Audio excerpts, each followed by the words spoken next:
জগন্নাথ বিশ্ববিদ্যালয়ের শিক্ষার্থী ও ছাত্রদল নেতা জোবায়েদ হোসেন খুনের ঘটনায় উঠে এসেছে চাঞ্চল্যকর তথ্য।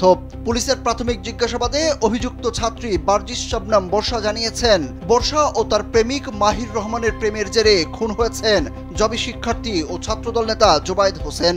তবে জোবায়েদের এই খুনের বিষয়ে ছাত্রী বর্ষা কিছুই জানতেন না বলে পুলিশকে জানিয়েছেন তিনি।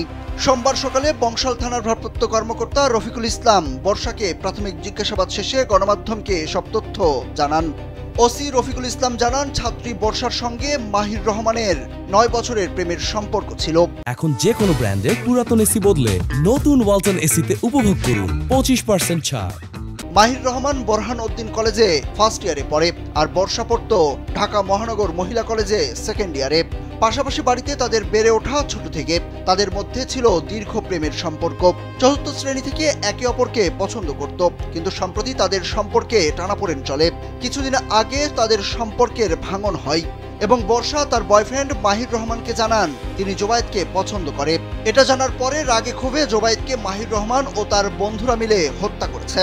ভারপ্রাপ্ত কর্মকর্তা রফিকুল ইসলাম বলেন, সম্প্রতি বর্ষা মাহিরকে জানায় সে জোবায়েদকে পছন্দ করে, কিন্তু জোবায়েদকে সে তার পছন্দের কথা এখনো জানায়নি। জোবায়েদের সঙ্গে বর্ষার কোনো প্রেমের সম্পর্কও নেই। তাদের মধ্যে এই ধরনের কোনো মেসেজও পাওয়া যায়নি। কিন্তু বর্ষার কথার উপর ভিত্তি করে রাগে ক্ষোভে বর্ষার প্রেমিক তার বন্ধুকে নিয়ে জোবায়েদকে খুন করে।